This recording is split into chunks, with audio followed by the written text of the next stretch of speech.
Au Cameroun, on ignore toujours les résultats de l'élection présidentielle qui avait lieu dimanche. Sans attendre l'annonce officielle prévue le 26 octobre, le candidat de l'opposition, Issa Chiroma Bakary, revendique en tout cas la victoire, démenti en cela par le camp du président sortant Paul Biya, candidat lui-même à un 8e mandat. Pour essayer d'y voir clair avec nous, le journaliste politique et essayiste camerounais Jean-Bruno Tagne, bonjour.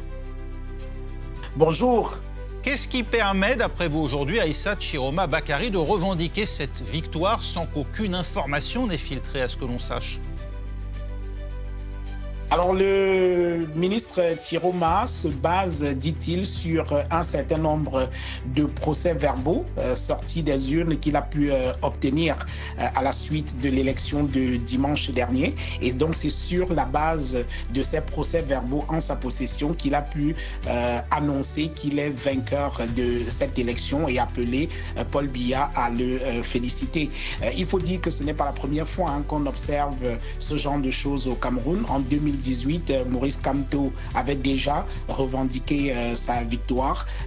En général, c'est une stratégie de la part de l'opposition parce qu'elle ne fait pas confiance aux institutions en charge de conduire le processus électoral. Et il est donc question de prendre le pouvoir de coup pour éviter que des fraudes électorales viennent entacher ce qu'ils considèrent comme leur victoire. Une stratégie en contravention avec la justice. Issa Chiroma Bakary, c'est lui-même ce qu'il en coûte, puisque ministre de la Communication, alors en 2018, c'est lui qui avait signifié à Maurice Kamto, l'opposant d'alors, qu'il était hors la loi et s'exposait à une peine de prison en proclamant déjà sa victoire à l'époque.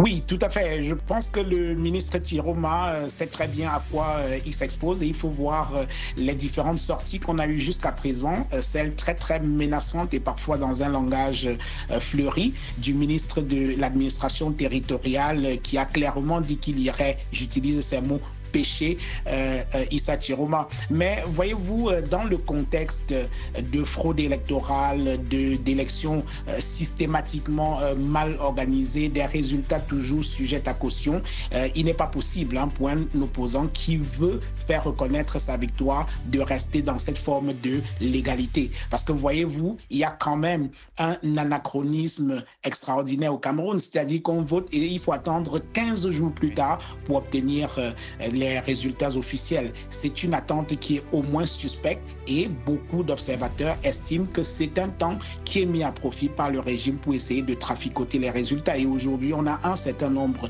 de témoignages qui nous viennent du terrain et qui font état de ce qu'effectivement, il y a un certain nombre de trafics qui sont faits en ce moment sur les résultats. Donc, on ne peut pas rester dans cette prétendue légalité, sinon ce sera impossible pour un candidat de l'opposition un jour de pouvoir faire reconnaître sa victoire. Parce que c'est ça, le drame du Cameroun. C'est-à-dire, une chose est peut-être de gagner sur le terrain, mais l'autre, c'est de faire reconnaître sa victoire. Et les arguments qui sont brandis par le pouvoir pour estimer que Issa Chiroma n'a pas raison, comme ce fut le cas hier pour Maurice Kamto, c'est de dire comment a-t-il fait pour avoir les résultats de près de 31 000 et plus bureaux de vote en 2 jours. Sauf que c'est un argument qui ne résiste pas à la rigueur des mathématiques ou de la statistique. Sur la base d'un certain nombre de chiffres, on peut estimer que le candidat qui a eu tel chiffre, c'est un seuil mathématique, ne peut plus être rattrapé. Sur la base des statistiques également, on utilise un échantillon représentatif qui permet de faire une projection sur tout le reste.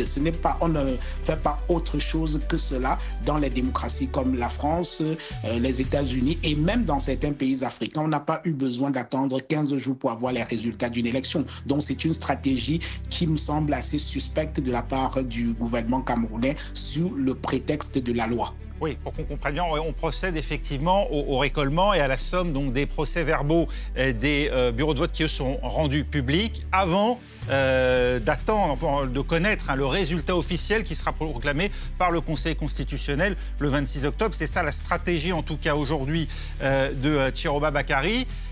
Problème, c'est qu'elle l'expose, on l'a dit, à une sanction judiciaire, possiblement une peine de prison.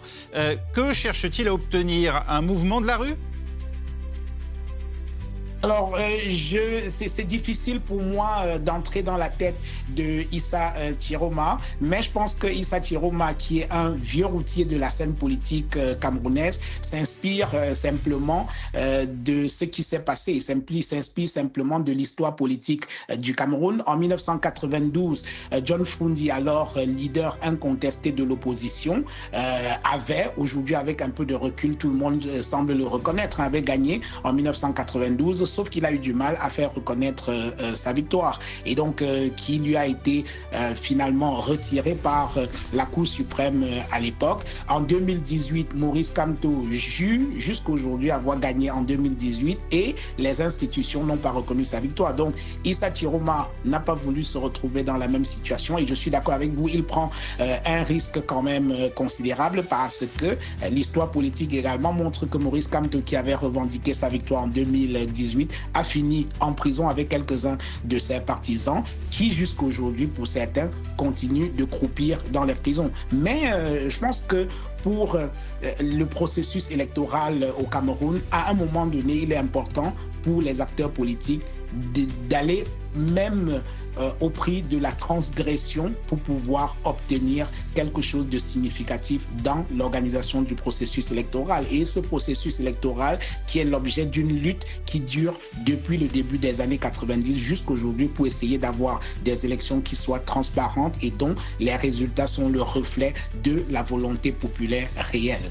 Merci beaucoup Jean-Bruno Tagne, journaliste politique et essayiste camerounais avec nous en direct sur France 24 pour revenir sur cette élection au Cameroun dont on ne connaît toujours pas le résultat.